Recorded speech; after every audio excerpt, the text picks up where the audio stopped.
مجھے کبھی کبھی فخر محسوس ہوتا ہے اپنے ان محترم سننے والوں پر جو سامنے بیٹھے ہوئے ہیں. میں پہلی تقریر میں یہ کہہ کے گیا تھا ولی اللہ سے قریب, ولی اللہ سے قریب.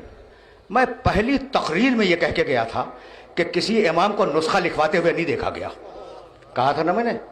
آج کسی بزرگ نے, کسی جوان نے, کسی شخص نے یہ پوچھ لیا کہ وہ جب ضربت لگی تھی تو جراح بلایا گیا تھا. لکھنے والے نے جواب خود دے دیا. بھائی توجہ رہے, لکھنے والے نے جواب خود دے دیا کہ جب ضربت لگی تھی تو جراح بلایا گیا تھا. علی نے نہیں بلوایا تھا, بلایا گیا تھا. بھائی سمجھ رہے ہو, علی نے نہیں بلایا تھا, اس لیے کہ علی تو رمضان کی ابتدا سے کہہ رہے تھے کہ اس مہینے میں میں اس دنیا سے جانے والا ہوں. تو اب علی نے تو نہیں بلایا, کسی چاہنے والے نے بلا دیا.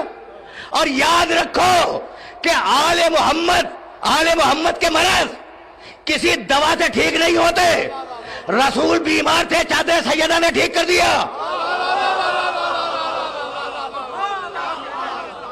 رسول بیمار ہوئے تو چادر سیدہ میں آئے, ٹھیک ہو گئے. علی کی آنکھیں رمد آلود ہوئی, آنکھوں میں چشم ہوا, لعاب دہن سے ٹھیک ہو گئی. حسنین بیمار ہوئے, منت سے ٹھیک ہو گئے. تو عوام اور ہیں,